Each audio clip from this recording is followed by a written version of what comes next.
Hello and welcome to Mulu's World Television. I am Mulushola Yanulua, bringing you the week's top stories on News Topup. Let's dive in. On Friday, 23rd January 2026, President Bola Ahmed Tinubu withdrew the appointment of Osman Issa Dankigari as Nigeria's ambassador-designate to Turkey just hours after it was announced.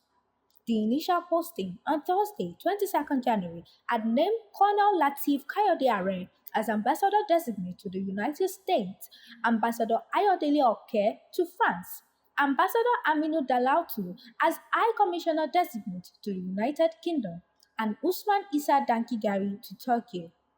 A statement from the presidency confirmed that the appointment to the US, France, and the UK remain unchanged, while no ambassador has been appointed to Turkey at this time. No reason was given for Dankigari's removal as the posting was rescinded. On 23rd January 2026, distillers under the Distillers and Blenders Association of Nigeria, alongside members of the Nigerian Labour Congress and the Trade Union Congress, protested at the Lagos office of NAFDAC over enforcement of the ban on sachet alcohol. The protesters warned that the policy could cause widespread job losses and deter investment in the beverage sector. The demonstration comes as NAFDAC begins full nationwide enforcement of the ban on alcoholic drinks packaged in sachets and PET bottles below 200 milliliters.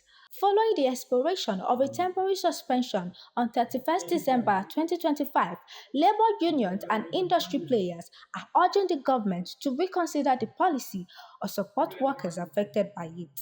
Now to security concerns in Nigeria. The United States has called for stronger action following a wave of adoption in northern Nigeria, as the federal government vows to track down those responsible. The renewed attention follows a mass adoption on 18 January 2026 in Kajuru local government area of Kaduna State, where armed bandits attacked rural communities during church services and adopted more than 170 worshippers. During a US-Nigeria Working Group meeting in Abuja on 22nd January, American officials expressed serious worry over rising kidnappings and attacks on vulnerable communities, urging Nigerian authorities to protect civilians and ensure freedom of worship. In response, Nigeria's federal government reiterated its commitment to confronting banditry, intensifying intelligence-led operations to locate abductors and secure the release of those held. Kaduna State Governor Uba Sani also met families of the adopted victims, assuring them that security forces are working around the clock to bring their loved ones home safely. The security agencies to ensure the quick recovery of our people here in Wali. And I want to thank the community for the support and the trust they have in our government. You can see clearly the people of Wali, just like other communities in Kaduna State, have absolute trust and believe in our government. Because we are running an inclusive government. And I made it clear to everyone, it's not about religion. It's not about ethnicity. It's not about where you come from. We protect the lives of everyone, irrespective of religious or ethnic affiliation. We are one. In Kwara State, the People's Democratic Party has slammed Governor Abdurrahman Abdulrazak over the closure of the Kwara State College of Education, Oro, citing worsening insecurity. The state government ordered the halt of academic activities, but the PDP says the closure amounts to surrendering to insecurity and reflects a failure of leadership. The party argues that shutting schools will worsen hardship in the region and is questioning why markets and other public places continue to operate while schools remain shut.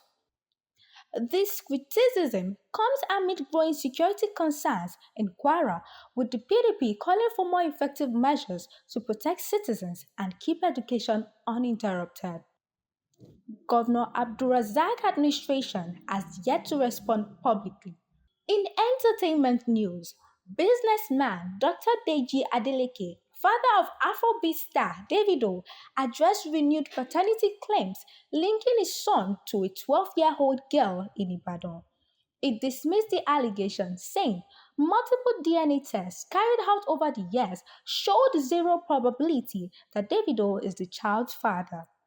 Dr. Adeleke said the claim first emerged in 2014 and that all tests excluded Davido, stressing that the family stance is based on scientific evidence.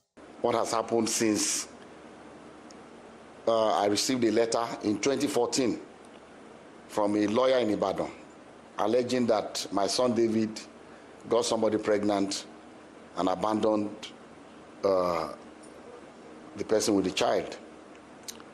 And I'll tell you what the actions that I took immediately and what.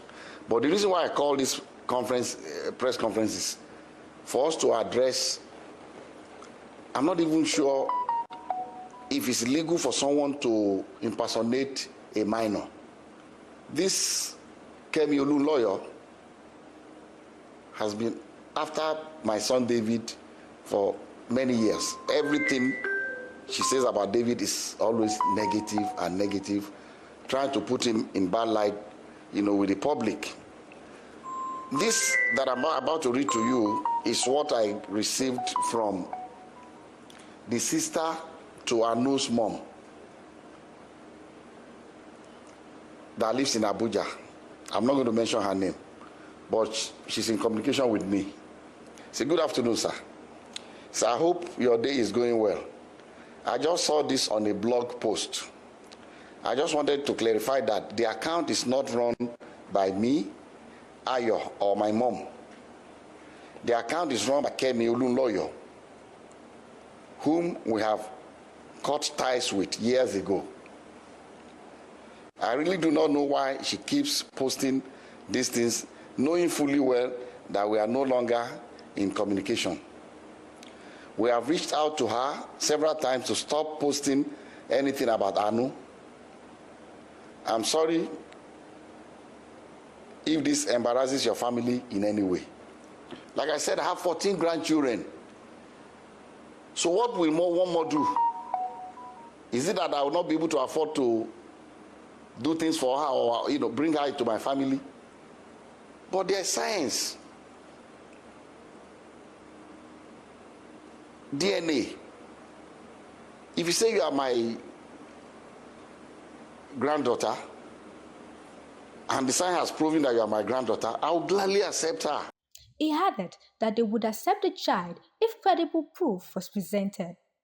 Davido later thanked his father for speaking out while the child's mother continues to dispute the findings and is calling for an independent DNA test. In Abuja, Oyo State Governor Seyi Makinde has addressed speculations about a possible defection following his meeting with President Bola Ahmed Tinubu at the presidential villa on Thursday, 22nd January. Speaking to reporters after the meeting, Makinde ruled out leaving the People's Democratic Party, saying he is comfortable in the PDP and that his visit to Aso Rock focused on governance, not party politics.